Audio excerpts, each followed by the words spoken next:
Olá pessoal, tudo bem? Quem está falando aqui é Tancredo Lins, do canal da Educação de Minas Gerais. Algumas pessoas têm perguntado no canal, aí nos comentários, sobre o processo de convocação expedido pelo Supremo Tribunal Federal, aquela liberação excepcional para convocações diante dessa circunstância que o Estado tem atravessado, por exemplo, no que diz respeito à DPF 915, que proibiu as convocações de trabalhadores da educação. Nós temos recebido muitos comentários no canal da Educação e as pessoas têm perguntado, Tancredo, haverá convocação no período eleitoral? Bom, gente, eu vou passar para vocês aqui uma orientação da Resolução Conjunta Segov, que é a Secretaria de Governo. Esse documento é número 1, vou deixar na tela para vocês aí, também na descrição do vídeo para que você possa acompanhar. E ele é datado do dia 5 de janeiro de 2022, provavelmente nesse período já tinha assim uma discussão em torno se haveria convocações ou contratações de trabalhadores no período da eleição. E lá no artigo 6º, que eu vou apresentar para vocês daqui a pouquinho, desta importante instrução, que é a Resolução Conjunta Segov, como eu mesmo disse, AGE, número 1, de 5 de janeiro de 2022, ela vai falar sobre normas eleitorais aplicáveis aos agentes públicos da administração pública direta e indireta do Poder Executivo Estadual e vai recomendar também as cautelas administrativas e funcionais para a observância das vedações e o integral cumprimento das disposições legais em face das eleições do ano de 2022. Lá no seu artigo 6º, pessoal, vou apresentar isso para vocês e na tela nesse momento, nós vamos acompanhar aí um documento, esse artigo, essa resolução, está vedando a administração pública estadual, direta e indireta, a partir do dia 2 de julho de 2022. Eu acho que, de alguma forma, isso motivou aquelas designações que aconteceram no dia 1º de julho de 2022. Vocês lembram que nós tivemos designações excepcionais e que, de alguma maneira, elas foram totalmente contrárias àquilo que preconiza as resoluções no que diz respeito, por exemplo, ao prazo, que é de 24 horas de divulgação. Naquele momento, no dia 1º de julho, nós tivemos várias designações no Estado para atender interesse excepcional. Foi até uma manifestação do eminente ministro Ricardo Lewandowski, que deferiu ali, atendendo o pedido da Advocacia Geral do Estado, e entendendo que a modulação ela poderia realmente ser um pouco mais flexível, permitindo que houvesse convocações. Entretanto, pessoal, o que diz aqui o artigo 6º é exatamente no sentido de vedar no período eleitoral. Nós vamos apresentá-lo aqui para vocês, porque a partir do dia 2 de julho, seguindo o documento de 2022, até a posse dos eleitos, conforme resolução do TSE 23674 de 2021 e nos termos do inciso 5 do artigo 73 da Lei Federal 9504 de 97, olha para vocês verem, está proibido, pessoal, nomear, contratar ou de qualquer forma admitir, demitir, são as vedações, sem justa causa, suprimir ou readaptar vantagens ou por outros meios dificultar ou impedir o exercício funcional e ainda ex officio, remover, olha aí pessoal, essa questão de movimentação de pessoal, transferir, exonerar servidor público na circunscrição do pleito sob pena de nulidade de pleno direito, ressalvadas aí, como toda legislação, ela vai colocar alguns apontamentos, por exemplo, no que diz respeito a cargos de confiança, Cargos de confiança, ele é de livre nomeação, ou exoneração de cargos em comissão, designação, ou dispensa de funções de confiança, está no item 1 aí, acompanhem comigo. No 2, a nomeação para cargos do Poder Judiciário, do Ministério Público, dos tribunais ou conselhos de contas e dos órgãos da Presidência da República. Também temos aí algumas exceções, como por exemplo a nomeação dos aprovados em concurso público homologados até 1º de julho de 2022. Vamos lá. Nós temos um concurso público vigente, que é o 07/2017, onde nós teremos normalmente as nomeações. Pessoal, preciso deixar claro para vocês, fiquem tranquilos, porque é uma exceção aqui no artigo 6º dessa importante resolução, e ela está tratando aqui, pessoal, sobre casos em que houve concurso público. Vamos repetir aqui a informação, né, que foram homologados até dia 1º de julho de 2022, que é o caso do concurso de 2017. Então haverá, pessoal, quer dizer, não sei se haverá, vamos dizer que o poder público, o governo do estado, está liberado de fazer as nomeações que têm acontecido, né? E não haverá nenhum tipo de circunstância prejudicial ao chefe do Poder Executivo ou aos candidatos, né, que estão concorrendo aí ao governo de Minas. Então, nesse sentido, a legislação, ela libera essas nomeações. Vamos dizer assim, algo que de alguma maneira agrada, né, os concursados ainda não nomeados, que esperam ansiosamente, inclusive os excedentes do concurso de 2017, essas nomeações. Então, no período eleitoral, pessoal, que vai até outubro, certamente nós teremos então esse processo aí de nomeações, se houver interesse do poder público. Acredito que deva existir, até porque nós temos uma proibição legal na DPF 915. No 4 aqui está dizendo o seguinte: a nomeação ou contratação necessária à instalação ou ao funcionamento inadiável de serviços públicos essenciais com prévia e expressa autorização do governador. Bom, nós estamos falando aqui em contratação necessária à instalação ou ao funcionamento inadiável de serviços públicos essenciais, com prévia e expressa autorização do governador. A questão é, a educação é um serviço essencial? Calma, porque a gente vai mostrar para vocês a legislação e nós vamos definir o que é, o que não é um serviço essencial. E aí você que é convocado da rede estadual, você vai saber se poderá ser chamado para uma convocação ou não. A princípio, tudo indica que não. Porque senão, pessoal, não haveria aquela necessidade de fazer as convocações excepcionais no dia 1º de julho de 2022. Continuando aqui, nós temos também a transferência ou remoção ex officio de militares, policiais civis e também de agentes penitenciários. No caso do Serviço de Segurança Pública, está liberada essa movimentação. Para a Secretaria de Educação, acredito que isso não vai acontecer. Tá, pessoal? Vamos acompanhar aí. Se houver mudanças, ou se eu estiver equivocado na minha interpretação aqui, eu gostaria que vocês colocassem nos comentários e a gente vai debatendo ao longo da semana aí. No parágrafo único, para encerrar o artigo 6º aqui dessa importante informação, né, dessa importante resolução, né? Tá aqui, ó, a resolução de número 01, né, número 1, né, de 5 de janeiro de 2022, resolução conjunta Segov, Secretaria-Geral, Advocacia Geral do Estado, número 1. Então, para encerrar aqui, nós temos aqui no seu parágrafo único dizendo o seguinte: consideram-se serviços públicos essenciais, nos termos do artigo 10 e 11 da Lei Federal 7.783, de 28 de junho de 1989, aqueles que, não atendidos, colocam em perigo iminente a sobrevivência, a saúde e a segurança da população. Bom, gente, mais ou menos a gente já tem aqui a resposta, né? Vamos lá.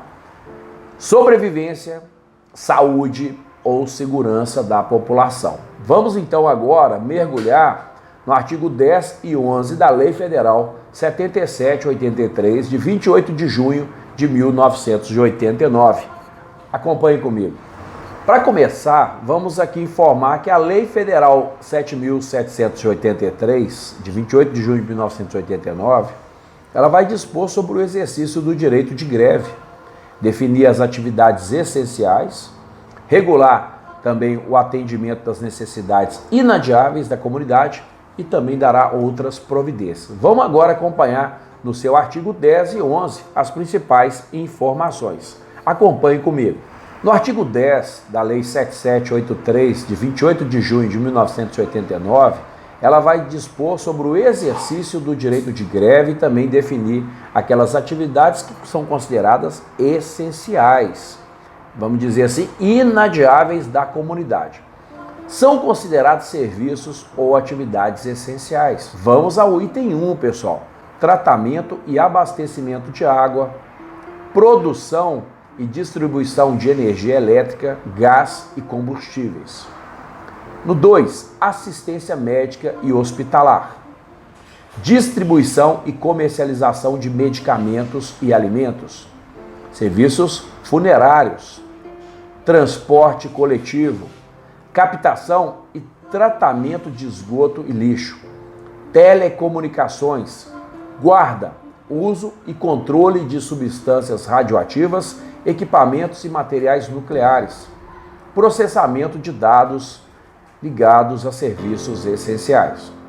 Nós tivemos aqui, agora para o item 10, controle de tráfego aéreo e navegação aérea, compensação bancária, atividades médico-periciais relacionadas com o regime geral de previdência social e assistência social, atividades médico-periciais relacionadas com a caracterização do impedimento físico, mental, intelectual ou sensorial da pessoa com deficiência, por meio da integração de equipes multiprofissionais e interdisciplinares para fins de reconhecimento de direitos previstos em lei, em especial na Lei 13.146, de 6 de julho de 2015, pessoal, que é o Estatuto da Pessoa com Deficiência.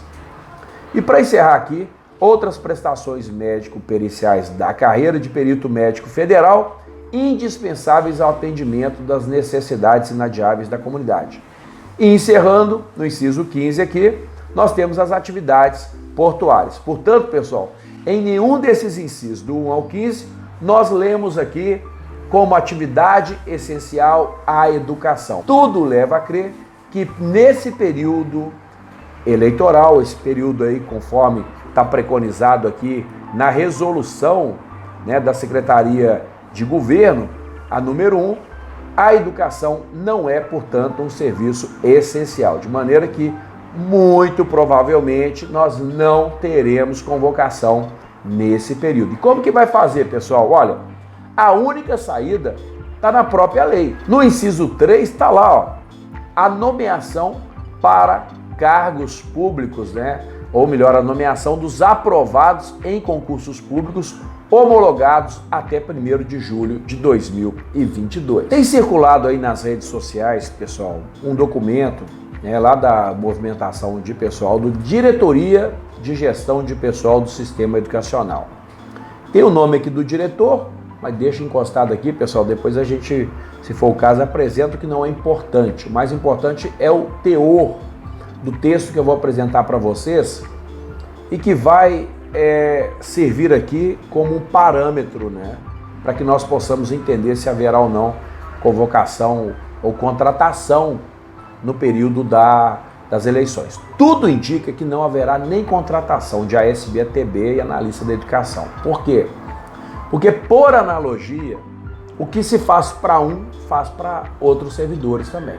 Se não pode convocar professor também, da mesma forma, por analogia, não pode contratar, ou contratar, no caso, a gente fala convocar para professor, supervisor, inspetor de escola. E não podemos contratar TB, ASB e também analistas da educação. Mas está aqui, ó, pessoal, uma orientação dizendo o seguinte, que conforme essa resolução que eu acabei de ler para vocês, a número 1 de 5 de janeiro de 2022, no artigo 6º está dizendo assim, que é vedado a administração pública estadual, direta e indireta, a partir do dia 2 de julho de 2022, até a posse dos eleitos, conforme a resolução do TSE, conforme a Lei Federal 9504, nomear, contratar ou de qualquer forma admitir, demitir, sem justa causa, suprimir, readaptar. Estou falando novamente porque é importante a gente contextualizar isso aqui. Vantagens ou por outros meios dificultar ou impedir o exercício funcional e ainda ex officio, remover, transferir, exonerar servidor público na circunscrição do pleito sob pena de nulidade de pleno direito. É óbvio que exceção dessas transferências e movimentação, a segurança pública é uma exceção aí. Aliás, há algumas exceções, nós acabamos de enumerar algumas delas aí para vocês agora há pouco. Nesse sentido, continua o texto aqui. Informamos que conforme o despacho 59, eu tentei achar esse aqui, despacho, não encontrei nas redes sociais, pessoal, mas tem lá no plantão de inspeção, pessoal que acompanha no Facebook, ao que parece, está lá. Vai estar aqui, emitido pelo Procurador do Estado, o Dr. Gerson Pedrosa Abreu. Citamos abaixo um trecho referente à vedação nos termos do artigo 6º da Resolução Conjunta Segov, número 1, de 5 de janeiro de 2022.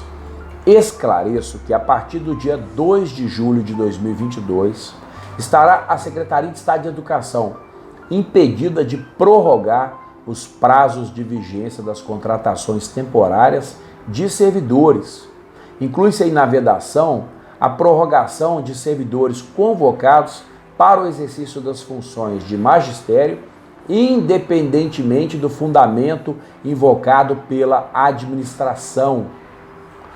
Assim, a partir do dia 2 de julho de 2022, restará igualmente vedada a prorrogação dos contratos temporários de convocados para a substituição de servidores afastados por motivo de saúde, ainda que a extensão do prazo da licença do substituído decorre de recomendação médica.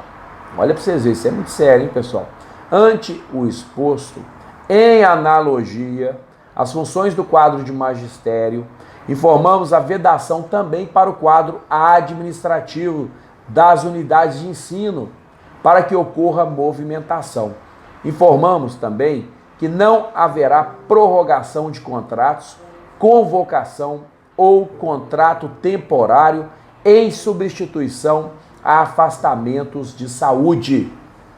Por fim, informamos que não haverá prorrogação das vigências dos contratos temporários. Portanto, estão, pessoal, em resumo aqui, suspensas todas as prorrogações, independente da natureza de ingresso, até a realização de reunião entre a Secretaria de Estado de Educação, a CEPLAG e também a Advocacia Geral do Estado.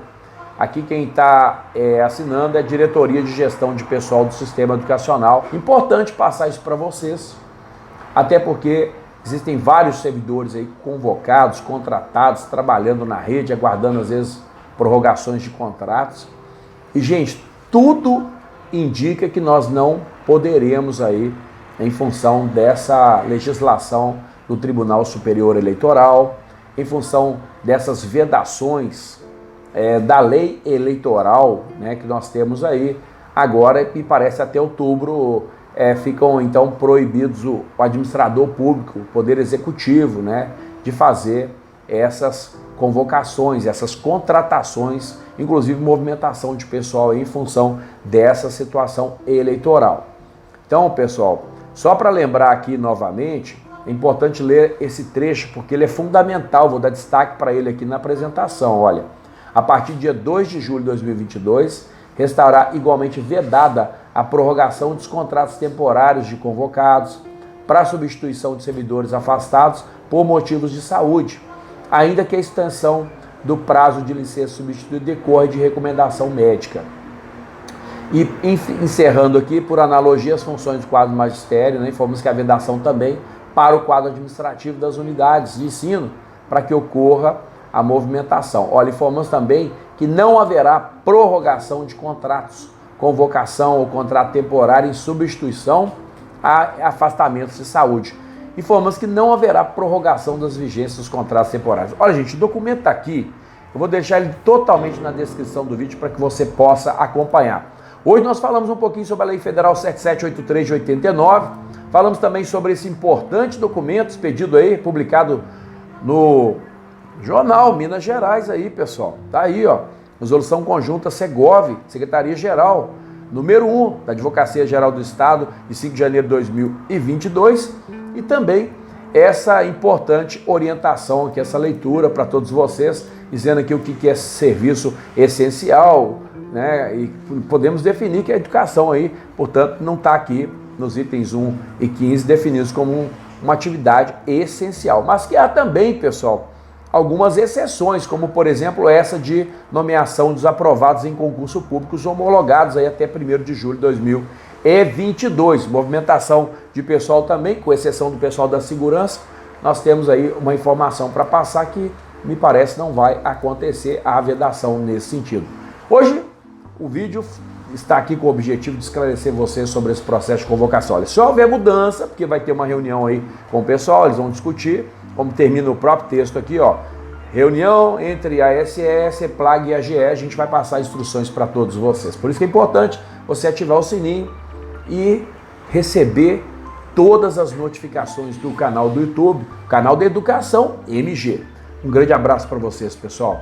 Quem está falando aqui é Tancredo Lins, do canal da Educação de Minas Gerais. Fique em paz e que Deus te abençoe.